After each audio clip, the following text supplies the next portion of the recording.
Esta mesa la hemos titulado Periodismo en el exilio y ojalá no tuviésemos que realizarla o pudiésemos reunir a estos 4 compañeros para poder dialogar sobre otras cuestiones, pero no es posible, y no es posible porque hay países en que un derecho tan básico y fundamental como es la libertad de prensa no está garantizado. Porque hay periodistas como los que nos acompañan hoy y que ahora les voy a presentar, que se han jugado, que se juegan la vida por ejercer nuestro oficio y que han tenido que exiliarse para poder ejercer su profesión. Tenemos a 2 compañeros fuera, que paso a presentaros. Carlos Dada, que es un buen amigo de la casa, del diario.es, es director del Faro del Salvador, que nos va a atender desde Holanda, donde está exiliado. También Carlos Fernando Chamorro, que es director de Confidencial, de Nicaragua. En su caso ha tenido que exiliarse a Costa Rica, que nos va a atender también vía online. Y aquí, en la sala, aquí a mi lado, nos acompañan Luz Escobar. Ella es periodista cubana, exiliada aquí en Madrid. Trabajó como reportera en el diario digital cubano 14 y medio desde su fundación en 2014 hasta su salida de Cuba en octubre del 2022, hace poco más de un año que llegaste, y actualmente es periodista de Diario de Cuba, un medio fundado aquí en Madrid en el 2009.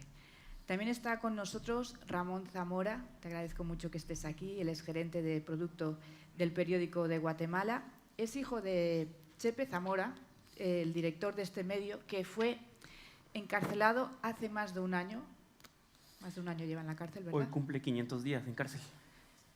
Con un proceso que lo menos que podemos decir es que está marcado por falsas acusaciones, ¿no? Vamos con las presentaciones breves que he hecho, pero creo que lo importante es poderos escuchar, así que vamos a empezar la conversación. No sé si Carlos Dada ya me escucha. Y si no, empezamos con la mesa aquí y luego... Hola, Neus. Perfecto, Carlos. Hola. Pues, si os parece, vamos a empezar con los compañeros que están fuera, con los 2 Carlos.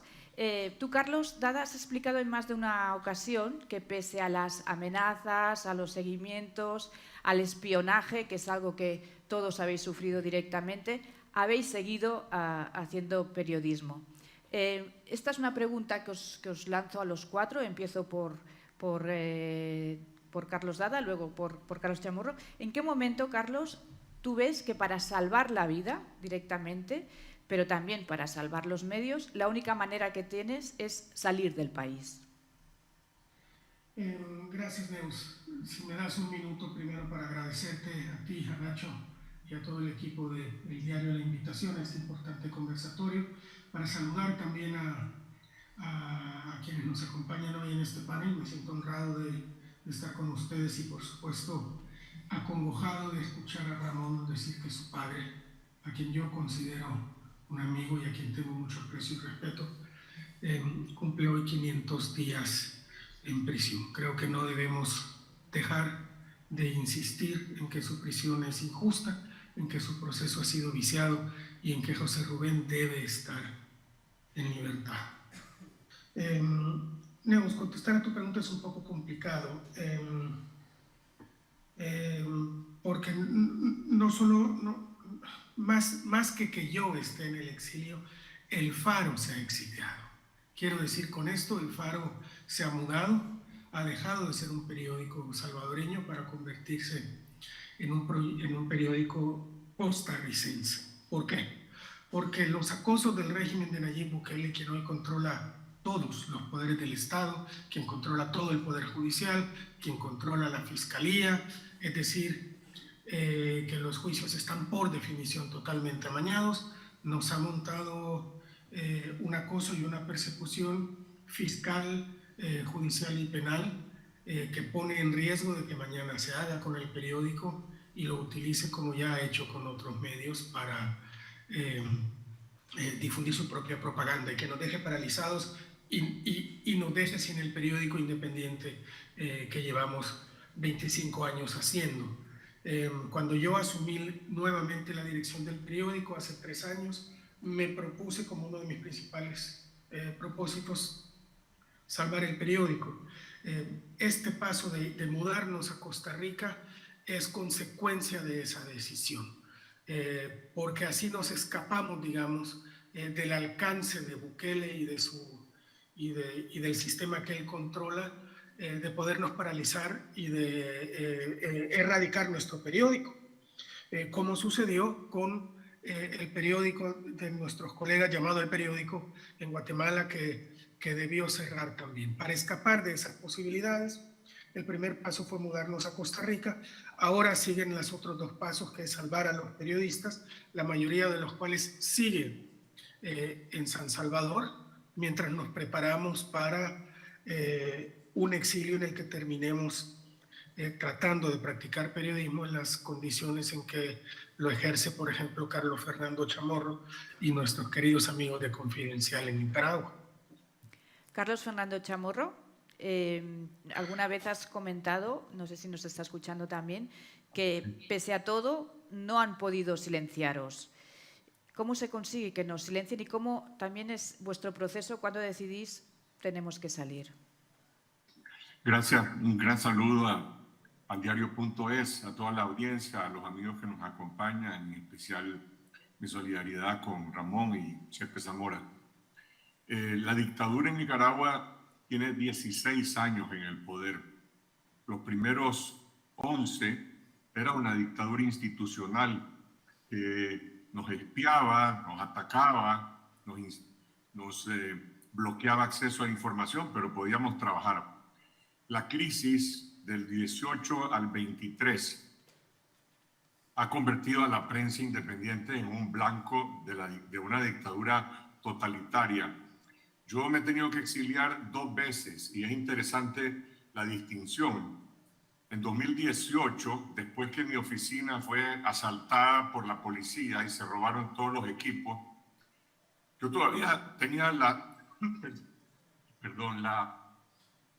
determinación de seguir en Nicaragua, y recuerdo que Carlos me entrevistó en esos días y yo le dije, yo no me voy a exiliar, pero llegó un momento en esa Navidad del 18 en el que asaltaron otro medio de comunicación, 100% Noticias, y capturaron a Miguel Mora y a Lucía Pineda, periodistas, y yo me confronté ante el hecho de que o era llevado preso y silenciado o me iba al exilio para seguir haciendo periodismo. Y tomé esa decisión en enero, el 1 de enero de ese año.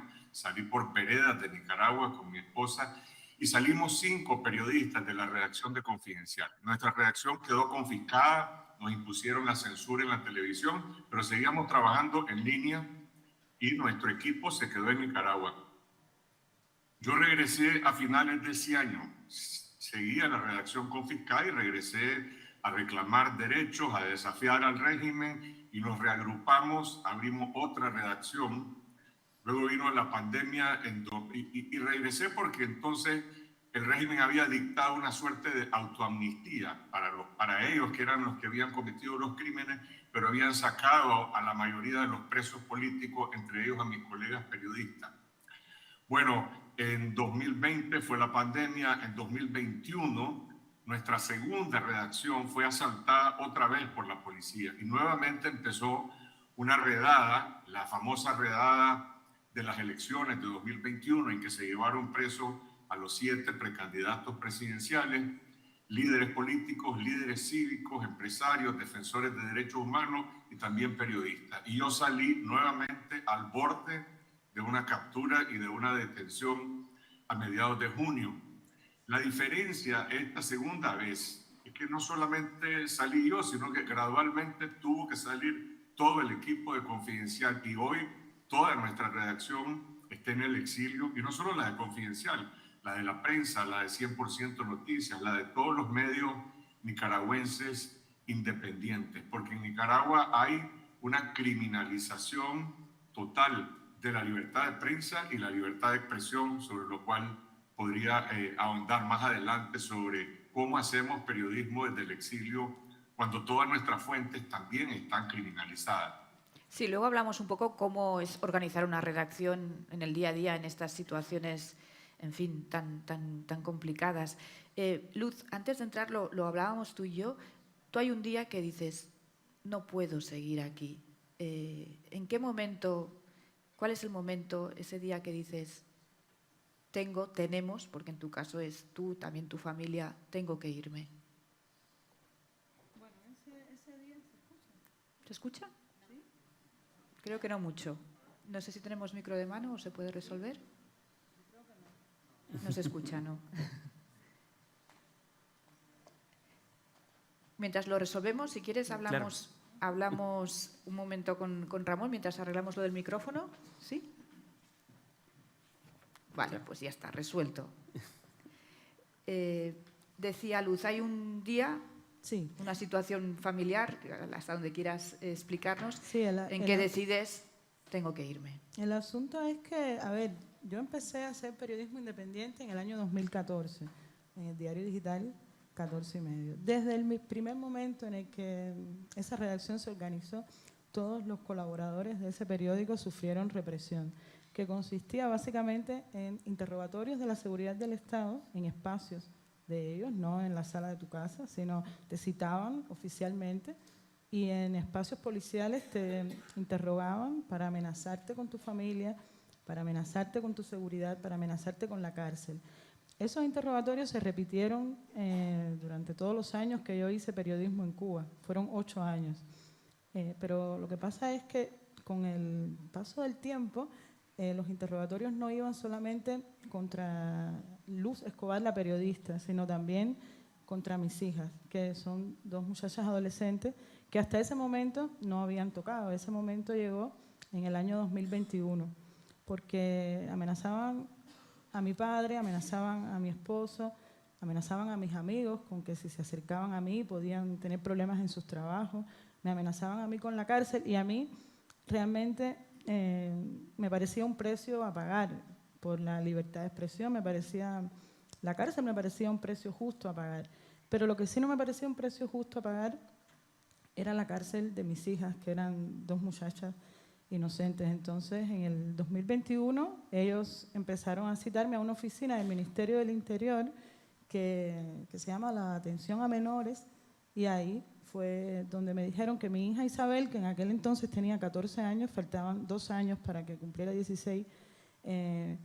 ya estaba cerca de cumplir los 16 y que ellos podían juzgarla y que ellos podían criminalizar cualquier cosa que hiciera y que además de eso la estaban vigilando. Y eso fue un hecho que comprobé en la escuela con profesores de mi hija Isabel, que me dijeron que la seguridad del Estado estaba yendo a la escuela a vigilar con qué amigos andaba y hablar con todos los profesores uno por uno sobre las acciones de Isabel, qué notas sacaba y cómo se comportaba en la escuela.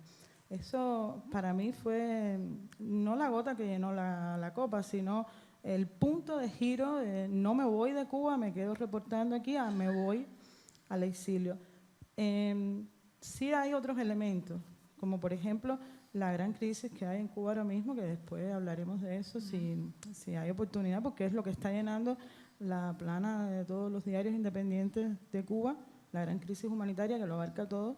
Sí hay otros elementos también, como que la familia va agotándose también de ver cómo tus proyectos no pueden salir adelante con la misma fuerza que pueden salir adelante los proyectos de otras personas que no están involucradas en el periodismo independiente o el activismo. Entonces yo creo que en mi caso influyó mucho que tocaran a mis hijas, que para mí era el punto donde ya no se podía asumir ese riesgo. Claro, tú ya te habías acostumbrado a tener vigilancia permanente delante de tu casa, pero es que esto ya... Sí, vigilancia, acoso, detenciones arbitrarias, robo de los equipos de trabajo, absolutamente. O sea, vigilancia tuve a veces en la puerta de mi casa 24 horas, pero a veces 7 días y hasta una vez que fueron 18 días seguidos con un cerco policial que no te permite salir, pero además de eso que es totalmente arbitrario e ilegal, porque nunca tienen un documento oficial. Esas personas escasas veces se presentan como agentes de la seguridad del Estado cuando les exiges que enseñen un carnet que los acredite como agentes de la seguridad del Estado, no lo hacen. Yo tengo videos que he publicado con esos intercambios con esas personas y nunca o pocas veces han enseñado su carnet, y cuando lo hacen tapan la parte donde está su nombre y su foto. Entonces, no solamente es una limitación del ejercicio de la libertad de expresión, sino también es algo que se hace al margen de la ley. Ramón, tu padre ha sufrido, lo comentábamos los dos Carlos y en la introducción también, un juicio lleno de irregularidades y en medio de duras críticas por la falta de independencia del sistema judicial y por tratarse de una acusación que en realidad es una persecución política. Me gustaría, si pudieses, que nos explicases un poco cuál es su caso, porque a lo mejor hay gente en la sala o gente que nos está siguiendo que no conoce exactamente el caso. Comentabas que lleva 500 días en la cárcel. Si nos puedes explicar un poco cómo ha sido. Pues sí, mi papá cumplió hoy 500 días en la cárcel. Pues siempre recalcar que es inocente y que lo capturan ilegalmente con cargos completamente absurdos, ¿no? Dentro de esto, lo que hemos hablado mucho, ¿verdad?, es que en general las tácticas que tienen los estados autoritarios, pues antes recurrían a asesinatos, a secuestros, ¿verdad?, que mi papá ya ha sufrido eso en el pasado, pero cada vez van generando tácticas más sofisticadas y que los protegen del escarnio internacional, ¿verdad? En este caso, pues hemos visto cómo han utilizado herramientas legales para perseguir a periodistas. A partir del 2013 a la fecha, mi papá acumuló alrededor de 218 demandas. Dentro de eso, una de las leyes que utilizaron mucho en el pasado era la de feminicidio, alegando que las investigaciones que hacía el medio de investigación y periodistas causaban daño psicológico a las funcionarias públicas en el país. Entonces, del 2019 al 2023, periodistas del periódico no se podían acercar a la Corte de Constitucionalidad ni a la Corte Suprema de Justicia porque teníamos una orden de restricción, porque podíamos causarle daño psicológico a las juezas. En el 2021-2022, pues ya empiezan a armar casos penales en contra de mi papá y el periódico. Ahora no logran, porque no tenían evidencia, no logran movilizarlos, ¿verdad? Pero el 29 de julio utilizan la ley contra el crimen organizado para adaptarla a acciones que no caben dentro de lo que acusan a mi papá. Y lo podemos ver cómo lo utilizan para perseguir a otras personas que son disidentes o voces críticas del gobierno actual. No solo a periodistas, sino que a activistas, a jueces, a fiscales, ¿verdad? Se calcula ahorita que hay alrededor de 80 guatemaltecos en el exilio, entre ellos jueces y fiscales y periodistas. En el caso de mi papá, pues lo acusan de 3 delitos, ¿sí? De lavado de dinero, de chantaje y de tráfico de influencias. En el caso que montaron, ver el juicio que se llevó a cabo, que hubo muchas irregularidades, no nos dejaron presentar pruebas en ningún momento. Pasamos por alrededor de 10 abogados en todo el proceso de la defensa, porque a ellos también los persiguieron. De los 10 abogados que tuvimos, 4 guardaron prisión por defender a mi papá, acusándolos de que ellos también estuvieron involucrados en los actos delictivos de mi padre. Entonces también nos dejaron en un estado de indefensión en todo este proceso, ¿verdad? El pasado octubre, pues anulan la sentencia de mi papá diciendo que pues hubo irregularidades y se va a volver a repetir este caso, el debate público el 25 de febrero, ¿verdad? Mientras tanto, mi papá sigue guardando prisión preventiva. Y en todo este momento pues ha habido muchas irregularidades. A partir de este caso montan otros casos paralelos, ¿verdad? En uno de los casos que montan se demuestra que el dinero sí es lícito, entonces no puede haber lavado de dinero. Sin embargo, esa sentencia no la podemos utilizar porque no se pudo presentar a nuestro juzgado. Entonces, a pesar de que ya se demostró que mi papá es inocente en otros procesos, lo van a mantener todavía preso, ¿no? Entonces ha sido bastante complejo y el mensaje que estaban mandando, ¿verdad?, es que hacer periodismo en Guatemala es ilegal y que van a perseguir a todos los periodistas que son críticos de los gobiernos autoritarios. Vosotros hablasteis de una persecución, de presiones políticas como las que acabas de comentar, pero también presiones económicas. Sí, una de las cosas que ha pasado en Guatemala es que el Estado ha utilizado cuentas fantasmas, cuentas trolls en redes sociales para hostigar a todos los medios de comunicación y hostigar también a periodistas independientes, ¿verdad? Donde sacan fotos de familias, donde sacan fotos de hijos, sacan fotos, en el caso del periódico, de anunciantes. A partir de la detención de mi papá, empezaron a hacer un monitoreo de todos los anunciantes del periódico y sacaban todos los días, todas estas empresas están pautando en el periódico, ellos también son lavadores de dinero. Entonces cada vez los anunciantes tenían más miedo de ver asociados al periódico, ¿verdad? Hubo anunciantes muy fieles, ¿verdad?, que se mantuvieron con nosotros hasta el final, a pesar de que había presiones también sobre ellos, ¿verdad? Y eso fue ahorita, pero desde el 2013 a la fecha han habido ataques, ¿verdad? Mi papá contaba en muchas ocasiones que sus clientes le contaban que él saliendo de sus oficinas, ¿verdad?, recibían llamadas de la vicepresidenta en el momento diciéndoles: si le compran anuncio al periódico, vamos a abrir casos contra ustedes.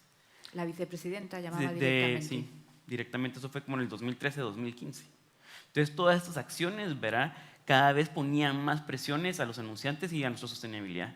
Y por eso que empezamos a buscar nuevos modelos, ¿verdad? En el 2020, con la pandemia y todo, pues también lanzamos nuestro modelo de suscripciones digitales para encontrar otras formas de viabilidad.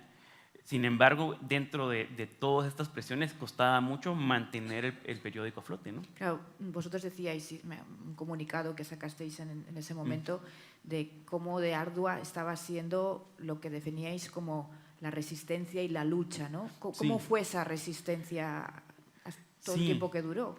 Pues o sea, fue sumamente complicado porque a partir de la detención de mi padre, pues no fue la única acción que tomaron en contra del medio. A las semanas de la detención de mi padre, la fiscalía, pues también, la Fiscalía contra la Impunidad, también le solicita al medio de comunicación que entregue en un plazo de 5 días hábiles los archivos fiscales administrativos de la empresa de los últimos 20 años. Entonces teníamos 5 días para entregar todos los documentos de nuestros impuestos, de las contrataciones que teníamos, del dinero que ingresaba y egresaba de la empresa, de los últimos, de la existencia del medio básicamente. Y teníamos 5 días, teníamos que entregarlo empastado, encuadernado, con índices.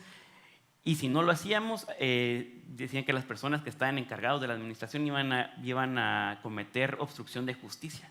Entonces, mientras que estábamos en un contexto donde teníamos al presidente del medio capturado, estábamos viendo cómo nos organizábamos, también nos continuaron poniendo más presión.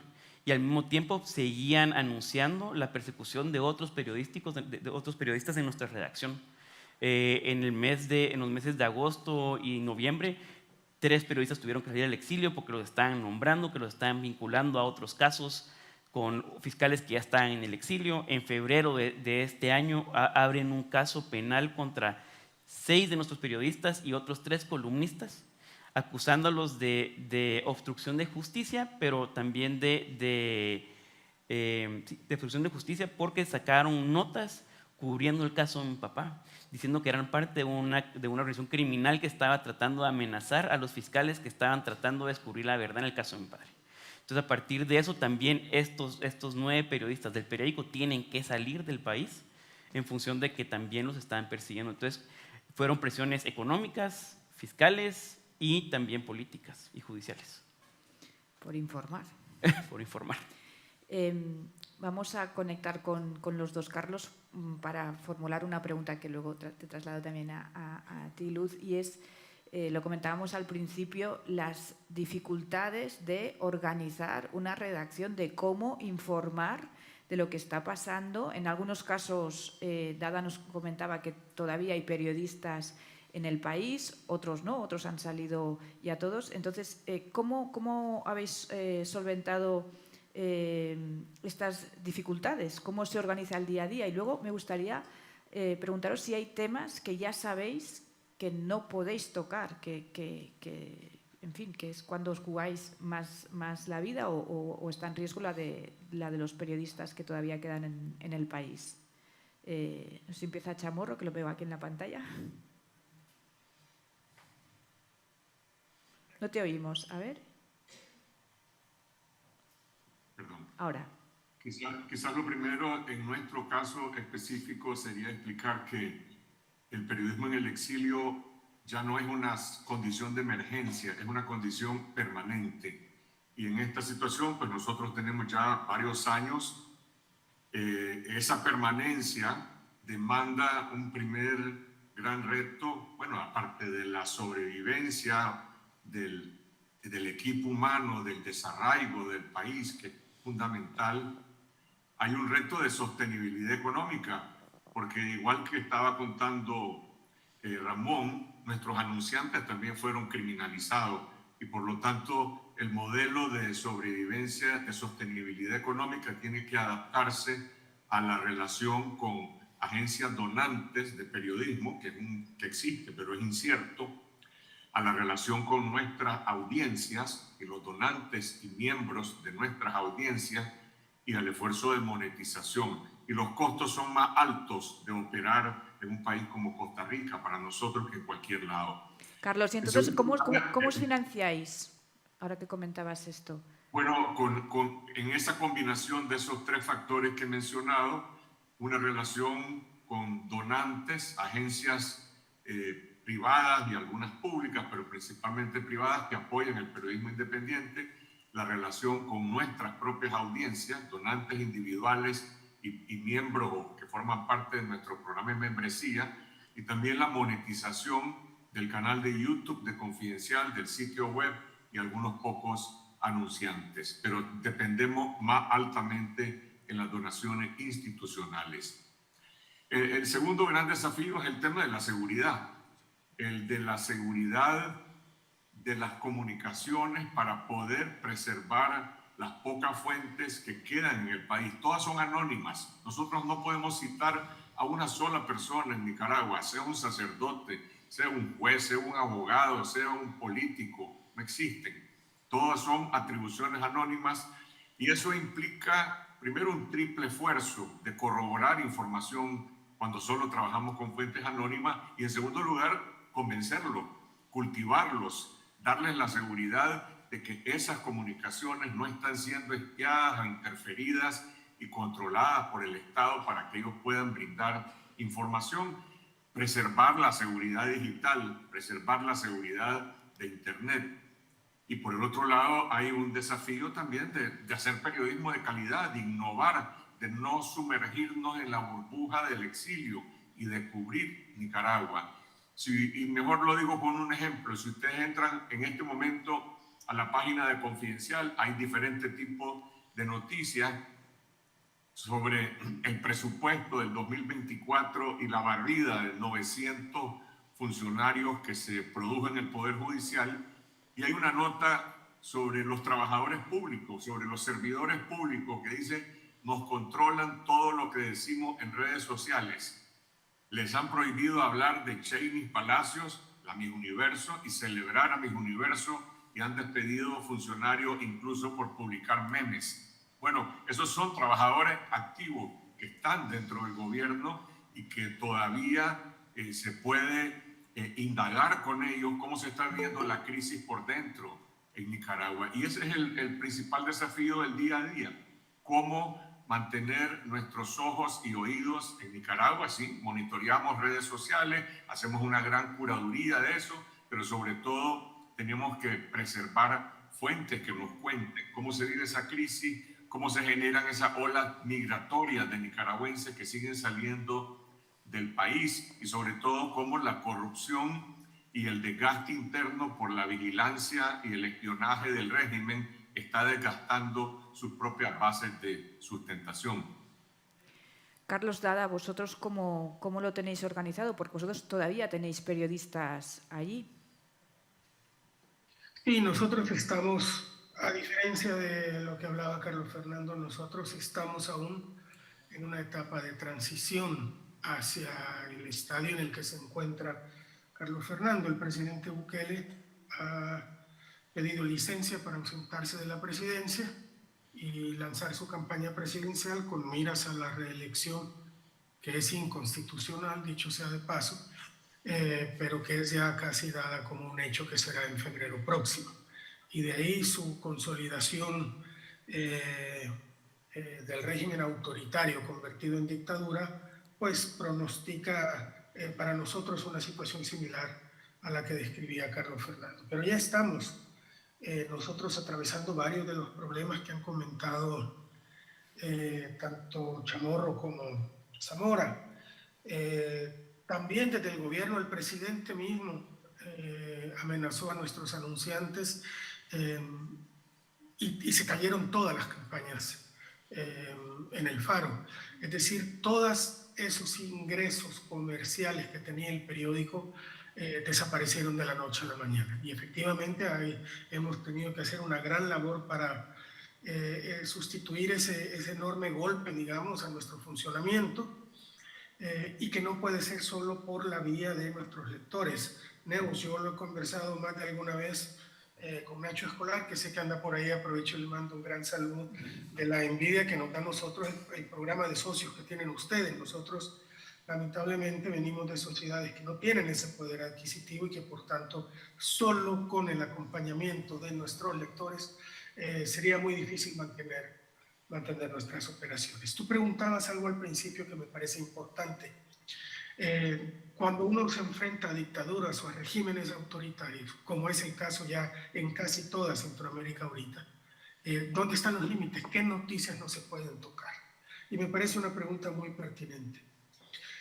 Nosotros en el Faro decidimos que si íbamos a seguir haciendo periodismo, para nosotros el silencio no era una opción, y por tanto íbamos a seguir haciendo periodismo, haciendo frente a las consecuencias que eso implica en esta situación. Por ejemplo, hace año y medio, cuando empezamos a sacar nosotros las investigaciones de los acuerdos que el presidente Bukele había hecho con los líderes de las pandillas, la Asamblea de El Salvador, en manos de Bukele también, aprobó una ley que prevé 15 años de prisión para periodistas y editores que publiquen información sobre las pandillas.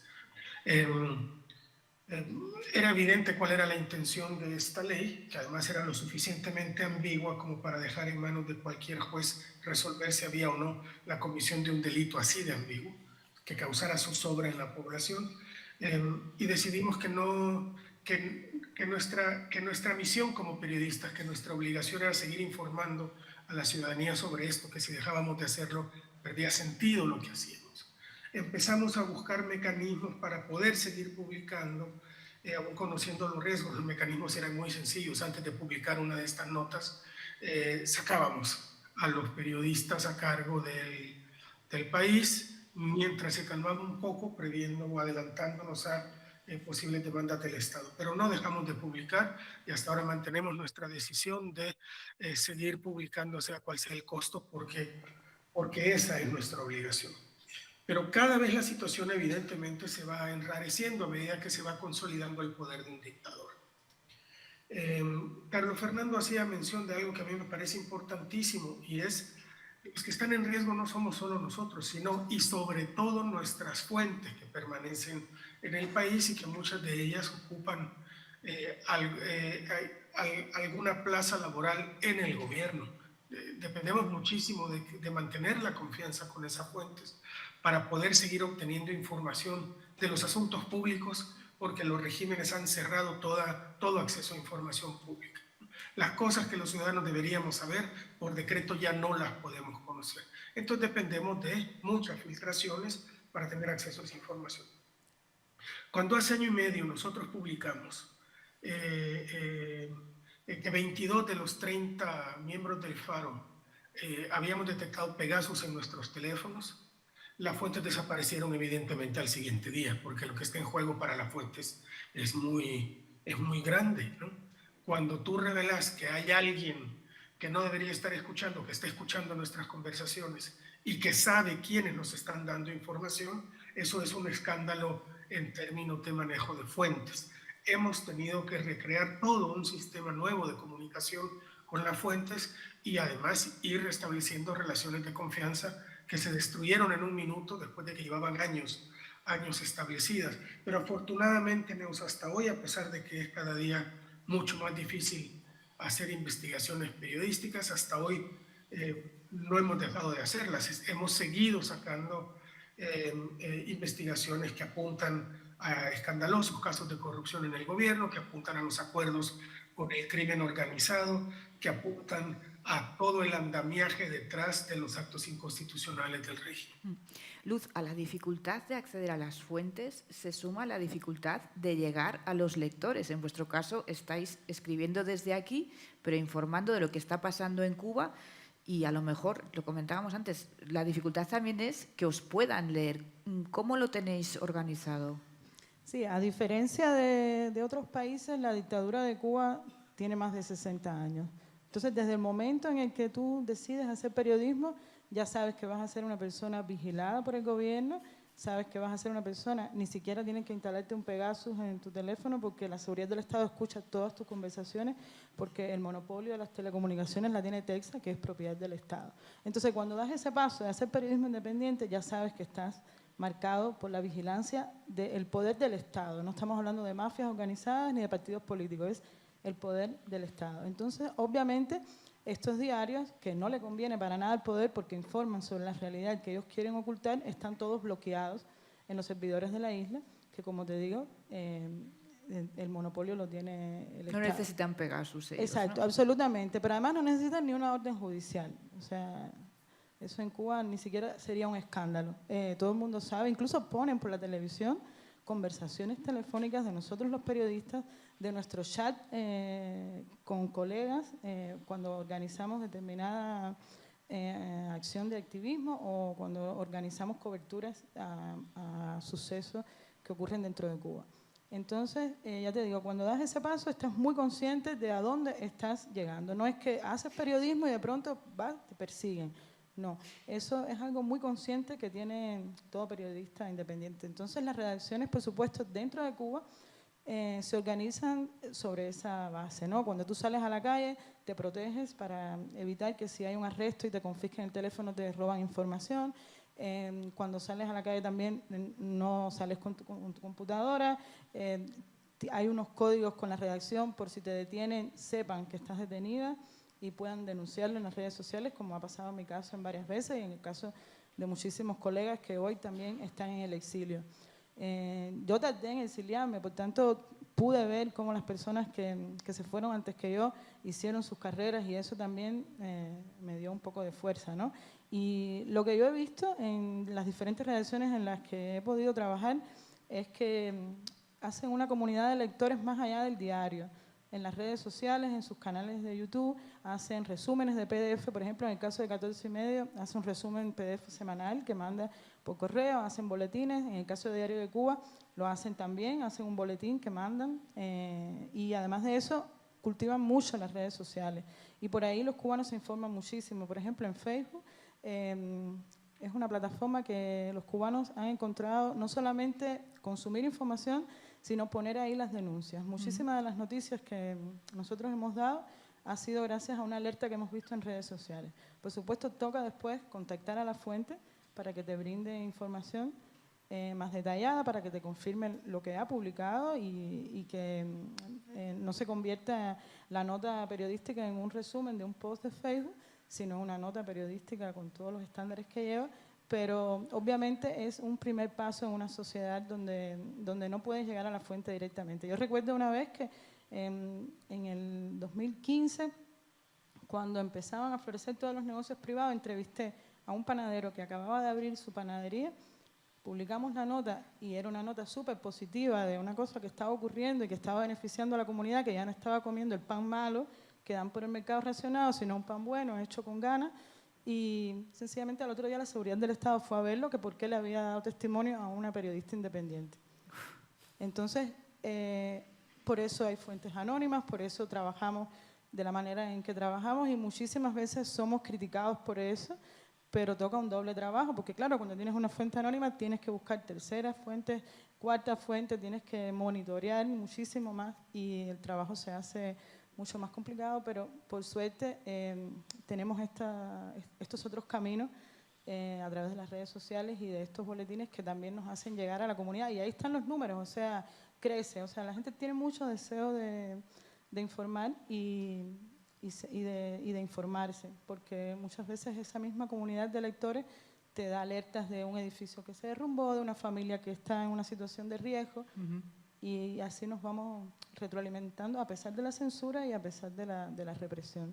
Nos quedan 5 minutos, pero quería aprovechar para que nos expliquéis un poco cómo está la situación en vuestros respectivos países. Ramón, estamos muy pendientes de lo que está pasando. Desde la semana pasada en Guatemala. Se habla incluso de un golpe de Estado judicial. No sé si es la expresión correcta, pero brevemente, si nos puedes explicar un poco qué está pasando. Sí, lo hemos llamado que es una dictadura multipartidista, porque se ha creado como este pacto de corruptos donde todos los partidos políticos que están vinculados al gobierno actual tienen prácticas corruptas y están tratando de mantener el poder, a pesar de que en las elecciones pues quedó un candidato que no pertenecía a ellos, ¿verdad? Entonces han generado todo un caso penal en contra de este partido para lograr evitar que él llegue al poder el 14 de enero. Y han utilizado las mismas tácticas que han utilizado con activistas, con jueces, con fiscales y también con periodistas, como el caso de mi papá, basándose mucho en la ley del crimen organizado. Y están tratando de criminalizar diciendo que el partido político es una asociación ilícita, que han lavado dinero y han tratado de evitar que llegue. Este último viernes anunciaron que las actas que la Fiscalía secuestró, que es un acto ilegal, que no tenían la potestad para hacer eso, no son el formato no es el aprobado por la autoridad. Entonces, porque no son las actas formales, no cuentan. Entonces, todos los votos son nulos ahora. Realmente la Fiscalía no tiene la potestad ni autoridad para anular las elecciones, nadie la tiene, solo la Corte de Constitucionalidad. Entonces estamos en este momento de que nadie sabe qué va a pasar porque ya pasamos un momento de hablar de la legalidad en Guatemala, simplemente es la arbitrariedad del Estado y del dictador que tenemos en este momento, que se está generando.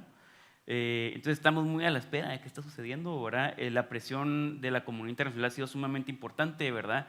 El nombramiento de Miguel Martínez, ¿verdad? En la ley Maginski fue bien importante porque fue un golpe directo al Estado en este momento. Y con los anuncios de la Unión Europea, de Estados Unidos, de la OEA, diciendo que se vienen sanciones fuertes a Guatemala, creo que ha hecho que las personas que están detrás de este golpe se la piensen dos veces antes de seguir con esto. Luz, la pregunta que siempre se hace, ¿Cuba está mejor o peor? Esa pregunta es complicada, pero bueno, yo te diría que está mucho peor. Y te lo digo sin temor a quedar en ridículo porque lo he comprobado con testimonios de mujeres cubanas. Yo tengo 47 años con mujeres cubanas que hoy tienen 62 años, 63 años, 70 años, 80 años.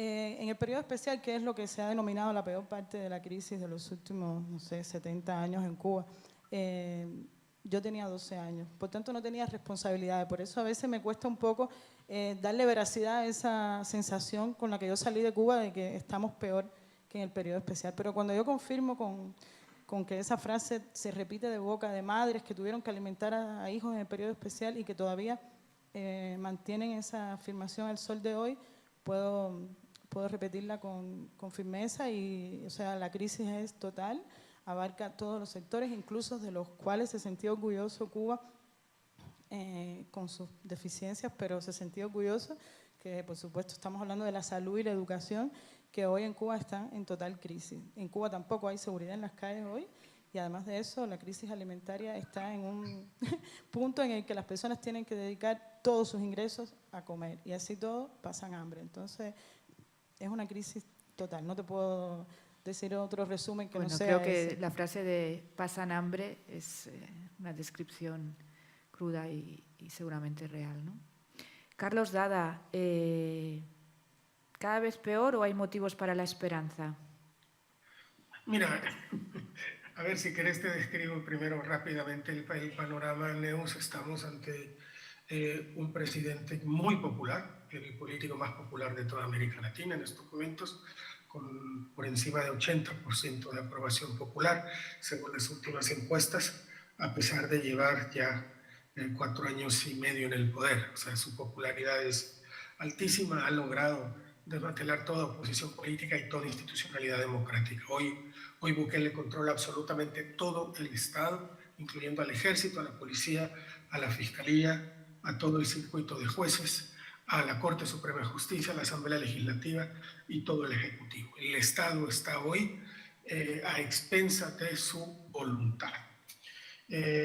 Ha tenido un éxito con mucha proyección internacional, que es haber descabezado a las pandillas, que eran la principal fuente de la violencia y las tasas de homicidios en el país, pero el costo en términos de derechos humanos es altísimo. Llevamos casi 100.000 personas detenidas en el último año y medio, de los cuales apenas la cuarta parte tiene alguna vinculación con pandillas. Tenemos juicios masivos, tenemos tortura ya, presos políticos, homicidios y luz verde a la policía y al ejército para que cometan todo tipo de atropellos que hemos estado tratando de registrar en el periódico. Además de eso, hay un claro acoso a toda voz crítica y al periodismo independiente, que es lo que nos tiene en una situación ahora mismo de vulnerabilidad al periodismo independiente. Dicho esto, Bukele, a pesar de que lo prohíben 6 artículos constitucionales literalmente, se va a presentar para la reelección en febrero próximo, gracias a una reinterpretación constitucional hecha por los magistrados de la Corte Suprema, a los que él también inconstitucionalmente impuso en una sección legislativa. Que si hay alguna esperanza, preguntaba, si este es más rápido de contestar. Sí, por supuesto. La historia demuestra que todo capítulo de nuestras historias terminan tarde o temprano, terminará también este capítulo. Yo lo que sostengo, Neus, es que lo peor que le podría pasar a El Salvador o a cualquier otro país es que cuando este periodo termine, volvamos al lugar en el que estábamos antes de que Bukele llegara al poder. Eso es lo peor que nos podría pasar. Y nosotros, los periodistas, si queremos, y el periodismo, si quiere sobrevivir también a esta era, deberá sobre todo enfocarse casi de manera obsesiva en mantener rigurosos estándares de calidad y no ceder a las tentaciones de rebajar el nivel de discurso público a las que nos provocan los funcionarios de estas dictaduras, porque no tienen nada que perder. Te agradezco mucho. Al contrario, Carlos Fernando Chamorro, tu turno, y con tu turno cerramos la mesa. Bueno, en Nicaragua hay una dictadura familiar en proceso de que intenta convertirse en una dinastía. El poder es cogobernado por el presidente Ortega y su esposa Rosario Murillo. Alma Guillermo Prieto decía en un reportaje en New York que eres un duumvirato. Esta dictadura está en proceso que pretende convertirse en una dinastía al concentrar más poder Murillo que el propio Ortega. No sabemos si eso va a culminar. ¿Es sostenible eso? Nosotros creemos que no, pero no hay en Nicaragua una perspectiva de salida a corto plazo porque vivimos bajo un estado policial y una absoluta criminalización de todas las libertades. Los últimos 2 presos políticos, para poner otro ejemplo, son el profesor Freddy Quesada, que ya había sido expulsado de la Universidad Nacional, pero hoy está preso por haber opinado en redes sociales que la exposición en la televisión oficial del obispo Álvarez, que está condenado a 26 años de cárcel, es una burla y por eso lo echaron preso. Y también echaron preso a un TikToker oficialista porque le reclamó en una cosa satírica de TikTok al presidente y a la señora Murillo que por qué permitían que los canales oficiales se burlaran de Chainis Palacios, que ahora es Miss Universo. Bueno, eso refleja una sociedad de cero tolerancia. Y sin embargo, la economía nicaragüense, a diferencia de Cuba, no está colapsando, pero los nicaragüenses están saliendo masivamente. Ha salido el 10% de la población. Yo termino retomando lo que decía Carlos hace un momento. El silencio no es opción. Para nosotros, como periodistas, seguimos haciendo periodismo y yo invito a los colegas que están conectados en este encuentro, periodistas internacionales, a que cubran la crisis de Nicaragua.